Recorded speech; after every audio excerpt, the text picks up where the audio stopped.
Bismillahirrahmanirrahim. Assalamualaikum warahmatullahi wabarakatuh. Alhamdulillah.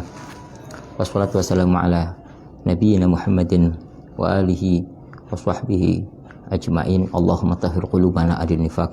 Allahumma saffi qulubana kama saffita quluba awliyaik. Allahumma kama jama'tana fi hadzal majlis ijma'na ma'a habibika sayyidina Muhammad. Allahumma inna ala dzikrik wa syukrik wa husni ibadatik. Allahumma hawwin alaina fi sakaratul maut wan najata minan nar. Amma ba'd. Para pemirsa, para pendengar, dimanapun Anda berada, segala puji bagi Allah atas segala kebaikan yang diberikan Allah kepada kita semuanya. Di bulan ini kita diberi kesehatan oleh Allah, kemudahan oleh Allah di dalam menjalankan aktivitas beribadah kepada Allah Subhanahu wa taala.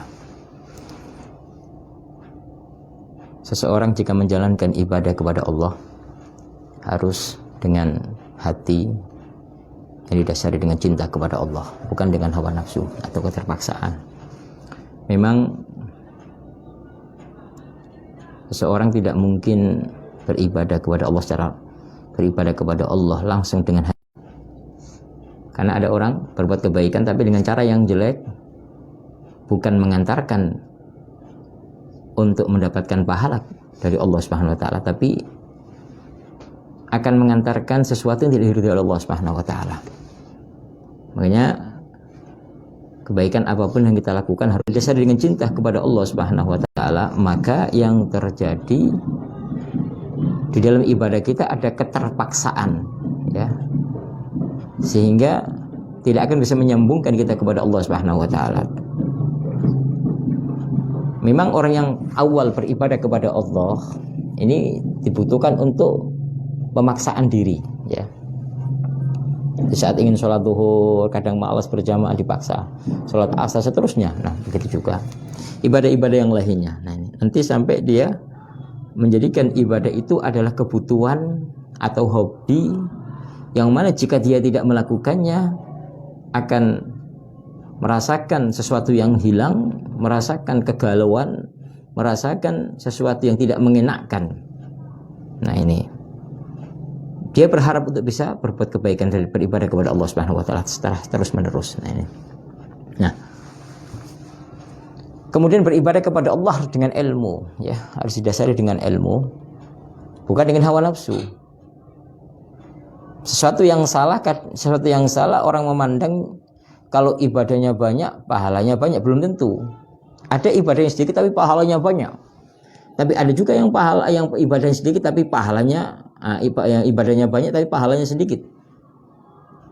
Oleh karena itu, ya, ibadah harus didasari dengan apa? Didasari dengan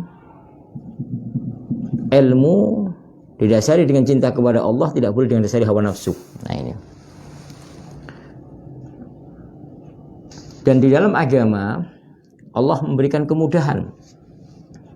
Agama itu tidak ada yang sulit dalam agama kita. La yukallifullahu nafsan illa wus'aha. Allah tidak memberikan taklif, satu tanggung jawab di luar kemampuan manusia. Nah, di antara kemudahan yang diberikan oleh Allah adalah sholatus safar. Sholat di dalam perjalanan. Maka di situ ada qashar yang asalnya 4 rakaat menjadi 2 rakaat. Nah, ini. Atau ada jamak. Sholat zuhur bisa diletakkan di waktu sholat asar bisa diletakkan di waktu sholat zuhur, disebut dengan jamak takdim. Kalau sholat zuhur diletakkan di waktu asar adalah jamak takhir. Nah, ini adalah semua keringanan yang diberikan oleh Allah Subhanahu wa taala. Memang zahirnya orang beribadah dengan 2 rakaat. Secara akal, secara zahir, orang yang beribadah dengan 4 rakaat ini pahalanya lebih besar daripada orang yang beribadah dengan 2 rakaat. Itu secara kacamata 1 tambah 1 2. Akan tetapi tadi saya katakan, seorang beribadah dengan ilmu yang benar, justru kadang orang sholat dengan 2 rakaat pahalanya mengalahkan orang yang sholatnya 4 rakaat. Dan itu yang namanya ilmu. Nah, ini kadang kita terbawa dengan hawa nafsu kita. Ya ngapain kita qashar? Kita bisa melakukan sholat 4 rakaat dan pahalanya lebih besar. Ini pemahaman yang salah. Kadang 2 rakaat tersebut itu lebih baik dan pahalanya lebih besar daripada kita menjalankan sholat 4 rakaat. Nah, karena itu dalam muqaddimah tadi saya sampaikan, seorang hamba harus beribadah kepada Allah dengan ilmu dan hati, tidak boleh dengan hawa nafsu. Nah, proses ilmu ini harus kita pelajari. Nah, ini dari mana? Dari Nabi Muhammad SAW. Muncul pertanyaan, kita tidak pernah berjumpa dengan Nabi Muhammad. Tapi Nabi Rasulullah mengatakan al ulama warathatul anbiya, ya. Para ulama adalah pewaris para nabi, sehingga kita bisa mengkaji kitab-kitab yang ditulis oleh para ulama, hasil istihad mereka tentang pemahaman mereka tentang fikih. Nah, ini. Nah, itu adalah sama saja kita mengikuti Nabi Muhammad SAW. Nah, ini.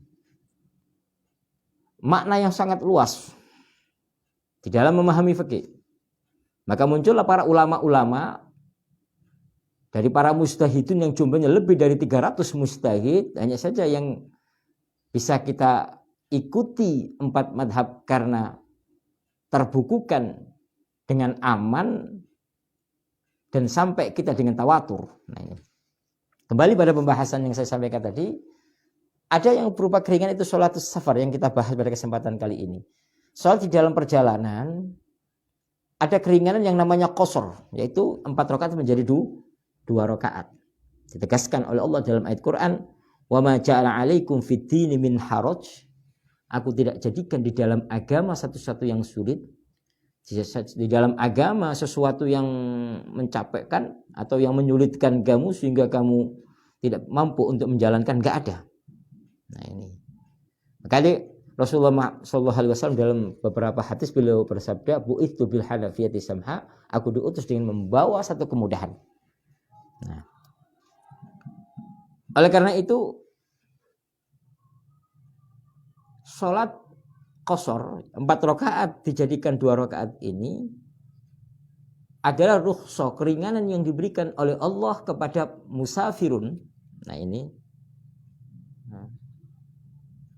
yaitu innalillahi, sungguh Allah itu mempunyai satu keringanan. Innallaha yuhibbu ayyuta rukhasuhu kama yuhibbu an tu'ta azaimuhu. Allah itu senang, cinta. Jika apa? Jika keringanan yang diberikan Allah itu dilakukan. Nah, ini. Jadi di saat kita melakukan sholat 2 rakaat dengan cara yang benar sesuai dengan syarat yang diberitakan para ulama di dalam keadaan qasar, ini menjadikan Allah cinta kepada kita, dan itu kadang sebab menyambungkan kita kepada Allah.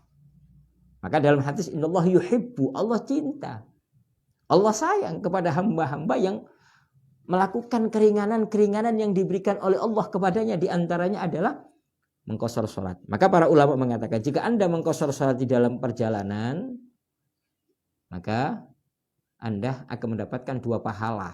1 pahala 4 rakaat penuh sebagaimana kita lakukan di waktu kita normal. Yang kedua, pahala menjalankan sunnah Nabi Muhammad SAW. Sehingga para ulama ya menjelaskan, laisa alaikum junahun, kata Allah, antaqsuru minas shalah in khiftum ayyaftilakumul ladzina kafaru. Tidak dosa bagi kamu untuk mengqasar salat jika kamu takut dengan adanya fitnah-fitnah orang kafir yang mengganggu kamu. Maka beberapa sahabat Nabi bertanya, faqad aminan nas ya Rasulullah, sekarang aman ya Rasulullah. Qala, Sayyidina Umar mengatakan, Sayyidina Umar mengatakan, faqad aminan nas, setelah aman sekarang. Qala ajibtu mimma ajib. Saya heran ini. Ini ayat untuk dalam keadaan aman, dalam keadaan takut. Tapi kalau aman sudah enggak ada lagi qasar salat. Fasa'altu Rasulullah sallallahu alaihi wasallam dalika faqala shadaqatun tasaddaqallahu biha alaikum faqbalu shadaqatah. Ini adalah sedekah dari Allah. Maka terimalah sedekah ini, yaitu mengqasar salat. Nah, ini ada tata caranya. Yang pertama yang bisa diqasar salatnya yaitu adalah salat yang sifatnya 4 rakaat, zuhur, asar, isya. Nah, ini. Maka tidak boleh. Ada orang sholat maghrib, dalam keadaan musafir dikosor menjadi 2, nggak boleh. Zuhur 4 menjadi 2 boleh. Asar 4 menjadi 2 boleh. Isya 4 menjadi 2 boleh. Nah ini. Dan ada tata caranya. Ada syarat-syarat yang telah disebutkan oleh para ulama. Pertama yaitu dalam keadaan safar, perjalanan. Nah ini, dalam keadaan perjalanan. Anda kalau di rumah ya nggak boleh mengqashar sholat. Di rumah Anda, mukim, tempat mukim Anda. Makanya kita tinggal di Kuningan atau Kabupaten Brebes ini. Sebagai rumah kita, mustautin atau santri mukim yang melebihi daripada 4 hari masuk dan hari keluar, ditambah hari masuk dan keluar ya. Nah ini tidak boleh mengqashar sholat karena sebagai mustautin atau mukim. Nah ini. Maka syaratnya yang pertama adalah safar, perjalanan. Nah, perjalanan ini tidak boleh perjalanan yang haram. Kalau ada orang niat berangkat ke Bandung untuk bermaksiat kepada Allah, ya, bermaksiat kepada Allah, maka dia tidak boleh apa? Tidak boleh mengqashar sholatnya. Karena dia tujuan dari Brebes atau dari Kuningan ini untuk ke Bandung hanya untuk bermaksiat kepada Allah Subhanahu wa taala. Itu atau ketemu pacarnya atau apa, jalan-jalan dengan pacarnya, maksiat karena bukan mahramnya. Orang lain ajnabiyah. Nah. Beda kalau Anda pergi ke Bandung untuk berdagang, boleh. Berziarah atau berjumpa dengan keluarga, sunnah ziarah, menyambung silaturahim. Nah ini adalah sesuatu yang diperbolehkan di dalam syariat Nabi Muhammad SAW. Maka Anda boleh mengqashar sholat karena dalam keadaan safar jika memenuhi syarat berikutnya. Nah, bagaimana kalau ada orang ya pergi ke Bandung untuk jalan-jalan rekreasi? Apakah boleh mengqashar sholat? Nah ini, semuanya kita pergi ke Jakarta, ke Bandung, ke Jogja, untuk rekreasi jalan-jalan, untuk menenangkan pikiran, untuk melihat pemandangan yang indah. Nah, apa hukumnya? Maka di dalam mazhab Syafi'i ada 2 pendapat. Pendapat pertama, dia tidak boleh mengqashar sholatnya. Karena apa? Karena tujuannya untuk jalan-jalan. Itu pendapat yang pertama. Rekreasi. Beda kalau tujuannya. Yang pertama untuk ziarah, yang kedua itu jalan-jalan. Tapi pokoknya di ziarah. Maka boleh dia untuk mengqashar sholat. Ini pendapat yang pertama. Pendapat yang kedua, boleh mengqashar sholatnya meskipun berangkatnya itu untuk jalan-jalan. Untuk rekreasi. Tapi pendapat yang kuat dalam mazhab Syafi'i tidak boleh ya. Seseorang melakukan satu perjalanan ke satu tempat, kemudian tujuannya adalah untuk rekreasi, at-tanazzuh kalau dalam bahasa fuqaha, yaitu tidak boleh untuk mengqashar sholatnya. Tapi kalau pendapat kedua diperbolehkan. Nah, kemudian syarat yang kedua adalah dia boleh mengqashar sholat ya. Ayat tajawaz sural balati allati yusafiru fi. Nah ini. Dia harus apa? Melewati tempat tinggalnya. Tempat tinggalnya. Karena setiap tempat itu ada desa, ini perbatasan desa ini. Anda keluar desa ini. Nah ini baru keluar tuh baru boleh mengqashar sholatnya. Jangan sampai nanti perjalanan ke Bandung nanti qasharnya di rumah. Sholat zuhur qashar 2 rakaat begitu karena Anda masih di rumah tidak boleh. Tapi Anda melewati rumah Anda maka boleh mengqashar sholatnya. Nah ini. Maka diriwayatkan Imam Bukhari an Anas radhiyallahu anhu qala sholaitu dhuhra ma'an Nabi sallallahu alaihi wasallam bil Madinati arba'an wal asra dzil khulaifa rak'atain wa dzil khulaifa kharij umranil Madinah. Kata sahabat Anas, aku sholat bersama Rasulullah zuhur bil Madinah 4 rakaat. Nah, wal asr sholat asr bidil khulaifa wadul khulaifa ya bidil khulaifa kharij min Madinah 2 rakaat. Kenapa? Karena Dzul Khalifah ini ada keluar daripada Madinah. Jadi Rasulullah itu pada waktu melakukan perjalanan ya salat zuhurnya ini di rumah di Madinah. Maka Rasulullah salat 4 rakaat. Tapi di saat keluar dari Madinah ya yaitu di Dzul Khalifah Rasulullah salat asar 2 rakaat. Nah, jadi enggak harus orang itu harus jamak langsung qashar, enggak, boleh Anda qasar saja nggak ada masalah, nggak pakai jamak. Seperti yang dilakukan oleh Nabi Muhammad SAW, sholat duhur 4 rakaat di Madinah, di kediaman beliau. Kemudian keluar Madinah di Khulaifah, sholat asar 2 rakaat. Jadi syaratnya apa? Syaratnya harus melewati batas tempat yang Anda tinggal di situ. Kalau di Indonesia itu ada batasan, ini desa A, desa B, desa C, ada batasannya. Kemudian syarat yang ketiga di dalam mazhab Syafi'i, nah ini ya, alla yanwiya al-musafir iqamata arba'ati ayamin, ya, iqamata ghairi yaumid dukhuli war ruju' fil makani alladhi yusafiru ilaihi. Tidak boleh niat ya, seorang musafir ini mukim atau tempat tinggal di satu tempat ya, niat 4 hari selain hari masuk dan keluar, berarti 6 hari. Nah ya, jadi kalau saya niat tinggal di Bandung 4 hari selain hari masuk dan hari keluar, berarti 6 hari ya. Umpamanya saya masuk hari Selasa, Rebo, Kamis, Jumat, Sabtu, Ahad, berarti 6 hari. Hari Selasa masuk, hari Ahad keluar. Nah, niat 4 hari selain hari masuk dan keluar, berarti kan 6 hari. Nah, maka tidak boleh dia, ya, tidak boleh sampai di Bandung. Jangan ada bahasa apa, saya ada boleh untuk mengqashar sholat 3 hari, tidak boleh, karena sampainya Anda di tempat itu, maka Anda tidak boleh mengqashar sholat karena Anda niat mukim di tempat tersebut 4 hari selain hari masuk ataupun hari keluar. Kalau total 6 hari. Beda kalau Anda niatnya 3 hari. Saya niat 3 hari di Bandung, iqamah 3 hari selain hari masuk dan hari keluar, ya berarti 5 hari. Maka Anda sampai di Bandung itu boleh ya mengqashar sholat karena niatnya hanya 3 hari selain hari masuk dan keluar. Nah ini banyak orang salah paham ya. Di dalam hal ini dia masuk satu tempat niat mukim 10 hari di satu tempat, apa kata dia? Saya boleh qashar 3 hari katanya. Nah, tidak dalam mazhab Syafi'i. Ini yang kita baca ini ya. Kalau dia sudah melebihi dari niat 4 hari selain hari masuk dan keluar, maka dia sampai di tempat tersebut tidak boleh mengqashar sholat.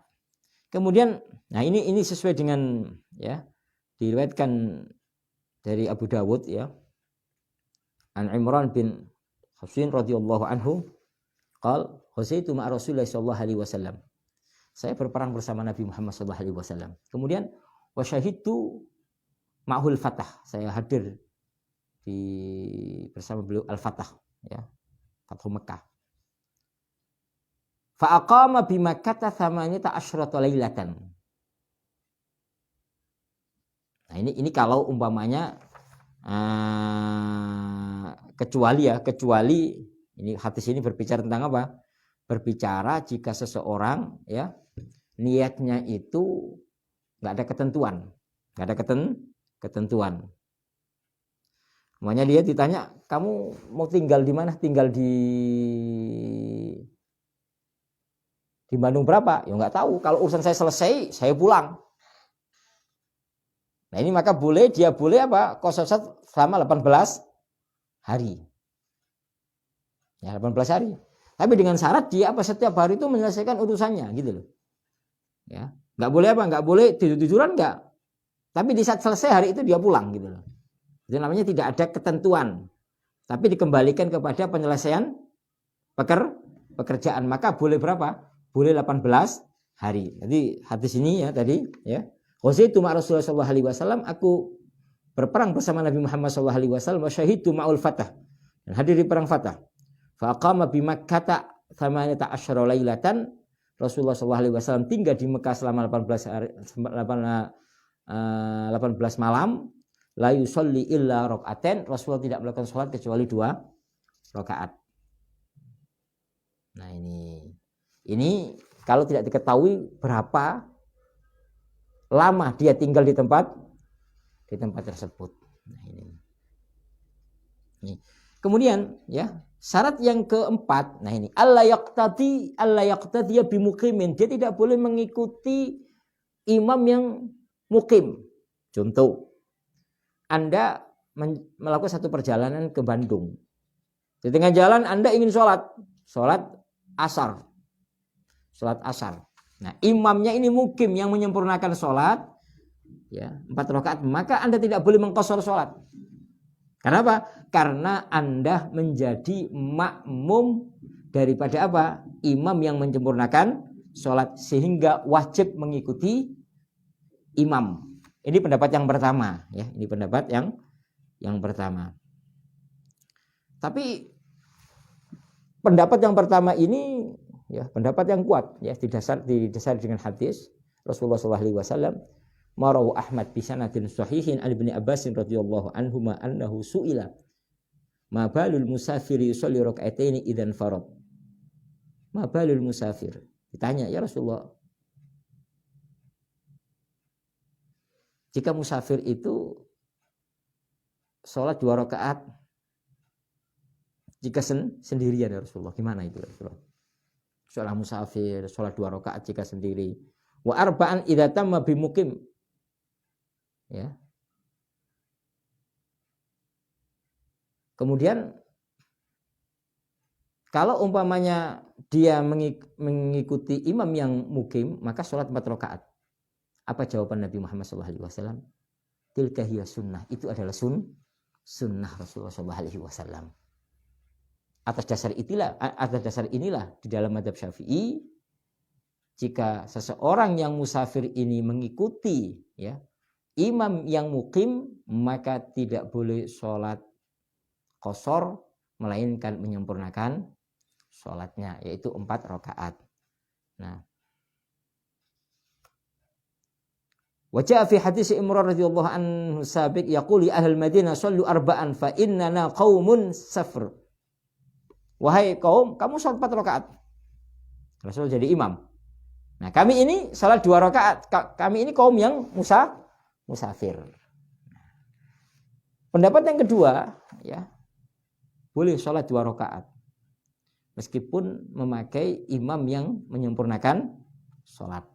Nah, tapi ini pendapat lemah, ya. Pendapat yang kuat di dalam mazhab Syafi'i, apa itu? Syaratnya tidak boleh mengikuti imam yang menyempurnakan sholat. Ya, kalau mengikuti imam yang menyempurnakan sholat, maka wajib menyempurnakan sholat. Ini pendapat yang pertama. Ini yang berkaitan dengan safar. Nah, jadi kesimpulannya, ini sholat safar ini atau qashar sholat di dalam safar ini ada keringanan yang berupa qashar sholat. Itu mengqashar sholat, ya. Mengqashar sholat, dan yang boleh diqashar itu adalah sholat yang jumlahnya 4 rakaat, dan itu adalah sunnah Nabi Muhammad SAW. Nah, kemudian ada syarat lain yang belum saya sebutkan tadi, yaitu syaratnya perjalanannya harus jauh dalam mazhab Syafi'i ini. Kalau dihitung dengan dengan ukuran, ya kurang lebih 81 km. Nah, makanya wa kana Ibnu Umar bin Abbas radhiyallahu anhu yuqassirani wa yuftirani fi arba'ati burudin wa yasitatu asyara farsakhan. Sayyidina Umar, Ibnu Umar dan Ibnu Abbas ini, ya, beliau mengqashar salat jika menjalankan satu perjalanan kurang lebih 16 farsakh. 16 farsakh ini, ya, kalau kita hitung dengan ukuran sekarang kurang lebih 81 kilometer. Ya, maka boleh seseorang diperbolehkan untuk mengqashar salat. Boleh, ya. Tapi kalau melebihi daripada 81 km, maka qashar salatnya hukumnya sunnah. Nah, ini di dalam mazhab Syafi'i. Nah, kalau di dalam mazhab Hanafi, ya, kalau salah satu marokhil itu berarti 180 ditambah 60, 143 km atau 142 km itu seseorang wajib mengqashar sholatnya di dalam madhab Hanafi. Tapi dalam madhab Syafi'i hukumnya sunnah ya, jika melebihi 81 kilo. Mudah-mudahan Allah Subhanahu wa taala memberkati kita semuanya, dan perjalanan kita di saat kita melakukan satu perjalanan diberkahi oleh Allah Subhanahu wa taala ya. Sebelum kita buka pertanyaan ya, ada sesuatu yang harus kita perhatikan jika seseorang melakukan satu perjalanan. Apa itu? Bahwa di dalam perjalanan itu harus kita ingat kepada Allah Subhanahu wa taala. Dan kalau bisa kita melakukan sholat sunnah di kendaraan. Nah, ini sholat sunnah mutlaqah. Nah, itu kan asalkan di waktu-waktu yang memungkinkan kita melakukan sholat sunnah. Nah, ini jangan sampai ya kita dalam satu perjalanan, nah ini waktu kita habiskan untuk ngobrol atau melihat sesuatu yang tidak ada manfaatnya. Maka kita kena untuk berzikir kepada Allah, kemudian melakukan sholat. Nah, ini biar ada manfaat. Waktu kita itu waktu yang diberikan Allah Subhanahu wa taala. Kebanyakan orang memahami bahwa di dalam perjalanan itu tidak bisa melakukan sholat. Anda bisa melakukan sholat sunnah, ya, nggak wajib menghadap kiblat kalau dalam perjalanan. Ya. Ya, pokoknya mobil ke arah manapun Anda bisa melakukan sholat sunnah asalkan di waktu-waktu yang diperbolehkan di dalam syariat Nabi Muhammad SAW, sebagaimana diterangkan oleh para ulama. Nah, ini yang berkaitan dengan berkaitan dengan sholat qashar. Ada beberapa pertanyaan diantaranya ya pada beberapa minggu yang lalu yang belum kita jawab ya, yaitu yang berkaitan dengan ada pertanyaan ya, yaitu sunnu ahlil mayyit at-ta'am. Boleh enggak ahlul mayyit itu ya jika ditimpa musibah yaitu ada keluarganya meninggal, ini membuat makanan. Nah, adat kita ini kan kalau ada orang meninggal ya itu kan memasak ya kan, buat makanan yang orang di situ dikasih makan, kerja dikasih makan itu kan. Itu apa hukumnya ini? Memang di dalam hadis Rasulullah SAW ya, Rasulullah bersabda, "Isna'u li ali Ja'far ta'aman faqad ja'ahum ma yushghiluhum." Rasulullah memerintahkan jiran, tetangga, bukan keluarga. Maka Rasulullah mengatakan isna'u, buatkan li ali Ja'far, keluarga Ja'far, ta'aman, makanan. Kenapa? Faqad ja'ahum ma yushghiluhum, karena telah datang kepada mereka sesuatu yang menyibukkan mereka, itu kematian. Artinya kesunahan itu adalah bagi tetangga selain keluarga mayit untuk menyiapkan makanan. Maka di Indonesia ini adalah sesuatu yang antik, adat yang bagus ya. Bagaimana para ulama kita merubah adat-adat yang di Indonesia ini dengan cara apa? Dengan cara di desa-desa ini para kiai mengajarkan apa? Kalau ada orang meninggal kita bawa beras sambil ada uang. Ini kan ada uang 20.000, 30.000. Nah, ini sebenarnya sesuai dengan hadis Rasulullah, isna'u li ali Ja'far ta'aman. Sebab kalau semuanya bawa makanan itu busuk, terlalu banyak makanan. Nah, ini. Tapi orang Indonesia pinter. Ya. Apa? Dengan beras sama uang. Sehingga nanti dibeliin ayam, dibeliin telur, kemudian yang masak tetangganya. Kenapa? Karena supaya keluarganya bisa makan pada hari itu. Nah, karena mereka sibuk dengan kematian ini. Jadi bagaimana kita bisa merubah kebiasaan dengan menjalankan sunnah Rasulullah SAW, sebagaimana para kiai-kiai kita yang sangat bijak ini, ya, yang sangat arif dan bijak, tidak secara frontal, tidak secara langsung, enggak, tapi apa? Tapi dengan ilmu dan hati dan akal. Nah, itulah ulama-ulama kita itu, tidak menggunakan dengan kekerasan, ya, pandai. Ya, kita lihat di saat ada orang meninggal, bawa beras, bawa uang. Nah, ini sesuai dengan sunnah Rasulullah, isna'u ta'aman ali Ja'far. Kemudian yang masak siapa? Yang masak adalah siapa? Adalah tetangga. Bahkan sampai 3 hari mereka bantu ahlul mayit ini. Bantu ahlul mayit ini sampai 3 hari memasakkan. Nah ini sesuatu yang baik yang harus kita lakukan, kita teruskan budaya yang ada di Indonesia ini sesuai dengan apa yang diajarkan oleh Nabi Muhammad SAW. Nah, kemudian muncul di Indonesia ini kan ada satu kebiasaan, apa itu? Satu kebiasaan yaitu kalau ada orang meninggal dibacain Yasin tahlil 3 hari. Apa dalilnya? Nah, ini berkaitan dengan ihda'us thawab, berkaitan dengan menghadiahkan pahala kepada mayit. Nah, jadi kalau kita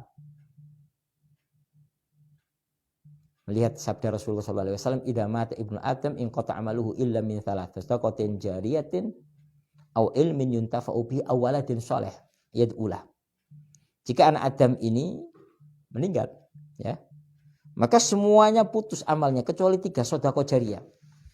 Sedekah yang terus mengalir pahalanya. Aw ilmin yuntafa'u bihi, atau ilmu yang mendatangkan kemanfaatan.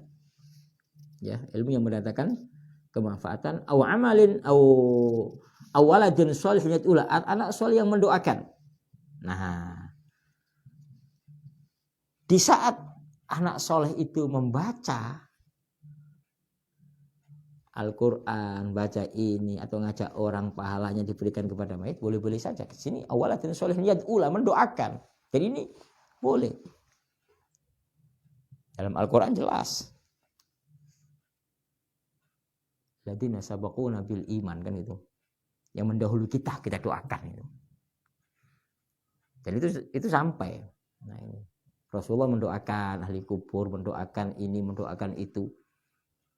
Kita juga di saat apa? Ziarah ke makom, mengucapkan salam, kemudian mendoakan ahli kubur sehingga Allah mengampuni dosa-dosanya. Ini kan berarti sampai doa. Jadi kalau diartikan sudah mati selesai total, nggak ada berkaitan dengan amal orang lain, ini tidak secara mutlak. Karena di situ ada apa? Shadaqatin jariyatun aw ilmun yuntafa'u bihi aw waladin shalih, ini mendoakan anak soleh. Anda punya teman yang soleh, juga bisa memberikan syafaat, mendoakan Anda, boleh. Nah ini. Dan pahalanya sampai kepada mayit. Maka dari situ, ya, a'immatul arba'ah, madhab 4, semuanya sepakat bahwa baca Al-Quran itu sampai kepada mayit pahalanya. Nah ini. Jadi kita kasih dari madhab Hanafi, madhab Maliki, madhab Syafi'i, madhab Hambali. Mereka itu sepakat bahwa jika kita membaca Al-Quran kemudian pahalanya disampaikan kepada mayit itu sampai. Ya, ini diantaranya yang memerikan pendapat ini adalah Ibnu Taimiyah, ya, yang mengatakan sampai itu, ya. Jadi mazhab 4 sampai. Hanya saja di dalam mazhab Syafi'i, ya, Imam Syafi'i sendiri berpendapat kalau dibacakan di rumah nggak sampai, tapi kalau dibacakan di depan kuburnya sampai, itu aja. Tapi secara umum sampai. Tapi ashabus Syafi'iyah, pengikut Syafi'i adalah sampai. Mau dibacakan di rumah atau di depan kubur sampai. Jadi kesimpulannya mazhab 4 sepakat bahwa bacaan Al-Quran yang dibacakan oleh seorang anak ataupun lain kemudian pahalanya diberikan kepada mayit itu sampai. Ya. Dan seseorang berhak untuk memberikan kebaikannya kepada orang lain. Nah ini. Apalagi seorang anak kepada orang tuanya, anak kepada ibunya. Mudah-mudahan kita jadikan oleh Allah Subhanahu wa taala anak yang soleh, anak yang peduli dengan orang tua kita. Maka para ulama mengatakan, ciri daripada anak yang soleh, ya, itu bukan di saat masih hidup. Tapi ciri anak yang soleh itu adalah di saat orang tua telah wafat. Apakah kita peduli atau perhatian? Nah ini. Jadi kalau orang tua masih hidup, mungkin kita ada tujuan dunia, ada kepentingan dunia, ingin mendapatkan warisan, ingin mendapatkan ini, mendapatkan itu. Tapi di saat orang tua meninggal, nah disinilah dilihat apakah itu anak soleh atau tidak. Dia sering membaca Fatihah untuk orang tuanya, mendoakan orang tuanya setelah sholat atau tidak. Jadi ini adalah ukuran kita termasuk anak yang soleh atau tidak, dilihat setelah orang tua kita wafat. Nah ini. Nah, jadi bacaan Al-Quran, bacaan tahlil ya, yang dibaca oleh seorang anak atau menyuruh orang lain membaca kemudian pahalanya disampaikan kepada mayit adalah sampai sebagaimana dalil yang disebutkan. Kemudian dalil yang kedua ya, ini ulama mengiaskan dengan apa? Dengan perbuatan Nabi Muhammad SAW, yaitu sebagaimana yang diriwayatkan dalam Sahih Bukhari ya, Rasulullah SAW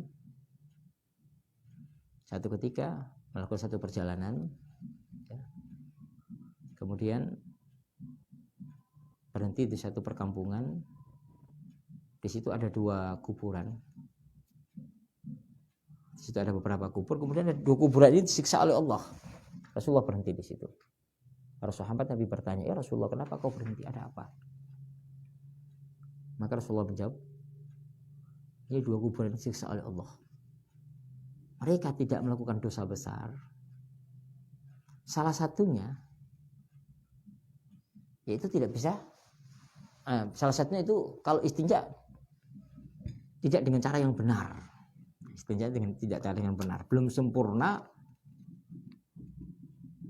di dalam membersihkannya. Jadi kurang sempurna di dalam membersihkannya, istinjanya. Nah ini disiksa Allah di dalam kuburnya.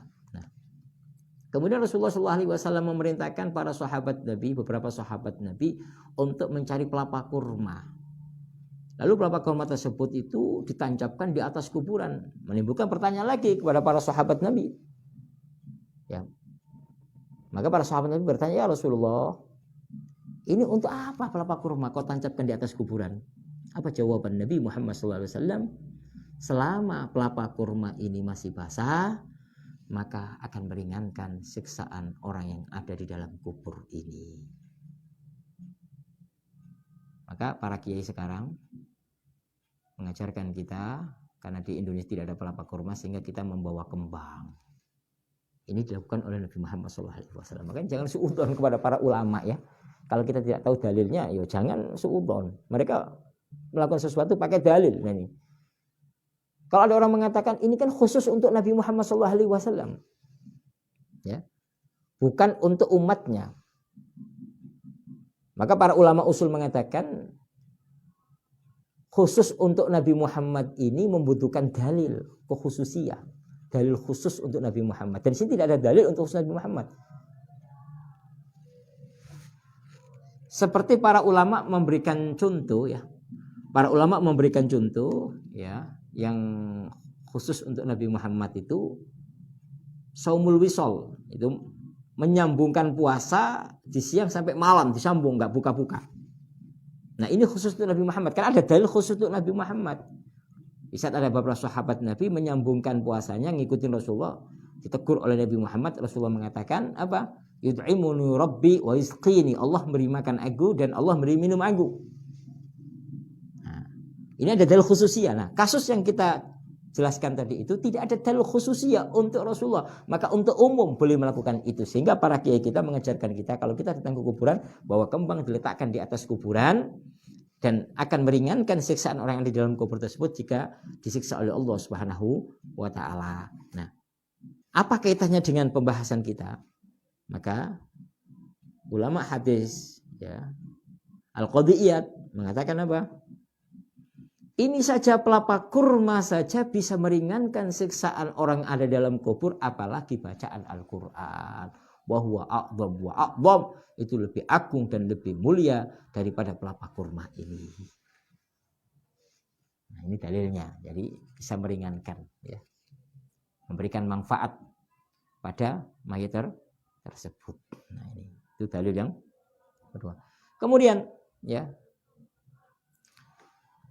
oke, bacaan Al-Quran ada dalilnya. Ataupun baca Yasin, itu ada dalilnya. Nah, bagaimana dengan dengan memberi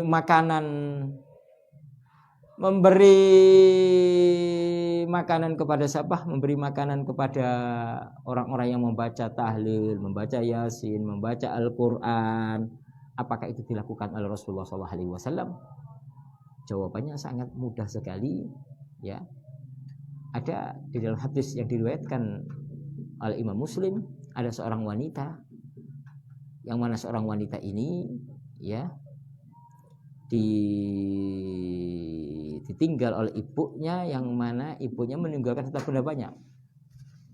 Nah, kemudian ya Rasulullah, bagaimana kalau saya sedekahkan ini, saya sedekahkan sebagian Rasulullah untuk orang tua saya, sampai enggak sampai lakukan. Ini hadis diriwayatkan oleh Imam Muslim. Artinya apa? Artinya di saat keluarga memasak makanan, ya, memasak makanan untuk siapa? Untuk orang-orang yang membaca Al-Quran, baca tahlil ini, nggak ada masalah asalkan kita niati sedekah. Dan sedekah ada sedekah wajib, ada sedekah sunnah. Kalau wajib zakat sunnah, ada sedekah sunnah, nggak apa-apa. Nah ini, jadi sesuatu yang diperbolehkan, sebagaimana diriwayatkan oleh Imam Muslim di dalam Sahihul Muslim tadi itu. Nah, kemudian kenapa kok sampai 3 hari, 7 hari? Itu nggak ada batasan. Mau 7 hari, mau 4 hari, mau 10 hari, mau 100 hari, nggak ada masalah. Orang beribadah kepada Allah tidak ada batasan. Mau Anda tentukan 7 hari nggak ada masalah. Mau tentukan setahun nggak ada masalah. Terus. Nah, ada, ya, di dalam Mathalibul Aliyah, ya, Al-Hafidz Ibnu Hajar menyebutkan apa? Anil Ahnaf bin Qais qal hina tu'ina Umaru, ya, amara sahiban ay yusalliya bin nasi thalathan wa amara bi ayyaj'alin nasi ta'aman. Nah, di saat Sayyidina Umar itu ditusuk, ya, memerintahkan sahib untuk mensolati manusia 3 kali, dan apa? Wa amara bi ayyaj'alin nasi ta'aman, dibagiin makanan kepada manusia, sedekah. Nah, ini dalilnya, ya. Sayyidina Umar memerintahkan langsung seorang sahabi yang afham, yang lebih memahami tentang sunnah Nabi Muhammad SAW, melakukan itu, memberikan makanan, bahkan berwasiat kepada sahib.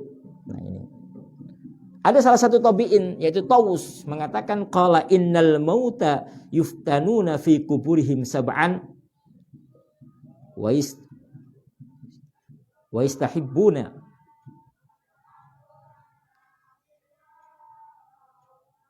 ya ayut'imu anhum tilkal ayyam.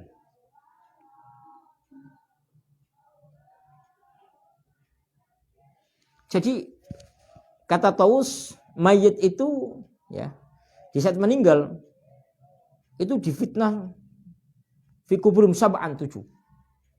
Makanya mereka itu senang kalau dibagiin makanan untuknya, sedekah untuknya selama 3 hari. Ini seorang Tawus, ya, seorang sahabat, seorang tabi'in, ya, itu berpendapat seperti itu. Jadi ada dasar salafnya, ya, dasar hukumnya, tidak asal-asalan apa yang dipakai oleh para ulama kita. Tapi intinya nggak usah kita perdebatkan. Yang mau melakukan silakan, yang nggak mau melakukan silakan, ya. Mau yang 100 kali nggak apa-apa, yang setahun sekali nggak apa-apa, yang mau 7 hari nggak apa-apa, 3 hari nggak apa-apa, 40 hari nggak apa-apa. Itu semuanya diperbolehkan di dalam syariat Nabi Muhammad SAW. Banyak saja sebaiknya jangan sampai dari harta benda mayit yang ditinggalkan. Kalau bisa dari uangnya masing-masing. Kenapa? Ini warisan yang belum dibagikan, apalagi di situ ada mayit yang masih kecil, anak kecil belum dewasa, maka kita tidak bisa mengambil izinnya. Nggak boleh diambil dari uang peninggalan mayit tersebut. Usahakan dari uang siapa? Dari keluarganya, urunan untuk membuat acara ini, atau dari anak-anaknya, bentuk daripada bentuk walak kepada orang tua, perhatian dan peduli kepada orang tua. Mudah-mudahan Allah Subhanahu wa taala memberikan keberkahan kepada kita semuanya, dan kita dijadikan oleh Allah sebagai anak yang soleh, yang soleha, yang berbakti kepada orang tua. Para pemirsa, para pendengar radioku dimanapun Anda berada, saya umumkan kembali telah dibuka pendaftaran, ya, SMP Islam Terpadu Nurul Haya yang ada di Ketanggungan, begitu juga SMA, ya, silakan mendaftarkan diri di Ketanggungan ini. Sudah dibuka pendaftaran gelombang kedua, begitu juga Nurul Haya 2, ya, tingkat SMP atau MTS telah dibuka pendaftarannya ya, gelombang pertama ya. Begitu juga SMP Islam Al Khairiyah ya telah dibuka pendaftarannya pada gelombang yang kedua. Mudah-mudahan Allah Subhanahu wa taala memberikan kemudahan kepada kita semuanya ya. Kemudian yang kedua ya, Allah mengirim ahli surga di dalam membantu perjuangan kami di pondok pesantren ini, baik pondok pesantren boarding schoolnya ataupun pondok pesantren tahfidz ataupun pondok pesantren tafakuhnya. Dan kita akan buka yayasan untuk mu'alaf ya, peduli kepada orang-orang yang mu'alaf ya. Kita gerakan bantu mereka ya, mengurangi adanya gerakan kristenisasi ini ya. Kita harus ada gerakan ya, tapi dengan cara yang baik ya, dengan santun, dengan baik ya. Ini insyaallah kita akan buatkan yayasan khusus untuk itu ya. Nah, terakhir insyaallah kita akan buatkan program wakaf, program infak ya. Ya, mudah-mudahan kita menjadi para pejuang-pejuang yang tulus, para pejuang-pejuang yang cinta kepada Nabi Muhammad, para pejuang-pejuang yang diridhoi oleh Allah Subhanahu wa taala. Wallahu a'lam bishawab. Bismillahirrahmanirrahim. Alhamdulillahirabbil alamin wassalatu wassalamu ala sayyidina Muhammadin wa alihi wa sahbihi ajma'in. Allahumma inna nas'aluka ridhaka wal jannah wa na'udzubika min sakhatika wan nar. Allahumma nawwir qulubana bi nuril ma'rifah waftah alaina futuhal arifin waj'alna min ahli taqwal istiqamah wakhtim lana bil husni waradin anna ya muqallibal qulub tsabbit qalbana ala dinil islam. Ya Allah ya Hayy ya Qayyum ya Ghaffar, ampuni segala dosa kami, ampuni segala kesalahan kami, tutup hidup kami dengan husnul khatimah ya Allah. Berikan kepada kami rezeki yang banyak yang berkah, biduni ta'abin wala masyaqqatin ya Allah. Bijahi Sayyidina Muhammad, bijahi Sayyidina Muhammad. Allahumma ya Allah, pandanglah kami dengan cintamu, pandanglah kami dengan kasih sayangmu ya Allah. Jangan kau pandang kami dengan kemurkahanmu ya Allah.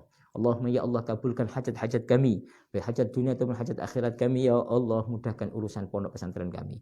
Allahumma ya, berikan kepada kami keturunan yang soleh, yang solehah ya Allah, yang dicintai oleh Allah Subhanahu wa taala. Allahumma ya Allah, mudahkan segala urusan kami, kabulkan hajat-hajat kami ya Allah, hajat orang dekat-dekat kami ya Allah. Allahumma ya Allah, mudahkan urusan kami dan para pejuang bersama kami ya Allah, di pondok pesantren Nurul Hayat, di pondok pesantren Al Khairiyah ini ya Allah. Allahumma ya Allah, jadikan mereka orang-orang soleh dan para jamaah kami ya Allah, mudahkan segala urusannya ya Allah, baik urusan dunia ataupun urusan akhirat. Allahumma ya Allah, Allahumma ya Allah ya muqallibal qulub, tadi bolak-balikan hati kami, maka tetapkan hati kami dalam keadaan iman dan Islam ya Allah. Tetapkan hati kami dalam keadaan Islam dan iman ya Allah. Rabbana la tuzigh qulubana ba'da idh hadaitana wa hab lana min ladunka rahmah innaka antal wahhab. Ya Allah, jika kau mengutus malaikat untuk mencabut nyawa kami, jangan kau cabut kecuali kau ridha kepada kami, kecuali kau cinta kepada kami, kecuali kau sayang kepada kami, dan kami mudah mengucapkan kalimat la ilaha illallah Muhammadur Rasulullah, la ilaha illallah Muhammadur Rasulullah, la ilaha illallah Muhammadur Rasulullah. Rabbana atina fid dunya hasanatan wa fil akhirati hasanatan wa qina adzabannar. Subhana rabbika rabbil izzati amma yasifun wa salamun alhamdulillahi rabbil alamin. Sirrul Fatihah. Alhamdulillahirabbil alamin arrahmanir rahim maliki yaumiddin. Iyyaka na'budu wa iyyaka nasta'in ihdinas siratal mustaqim. Assalamualaikum warahmatullahi wabarakatuh.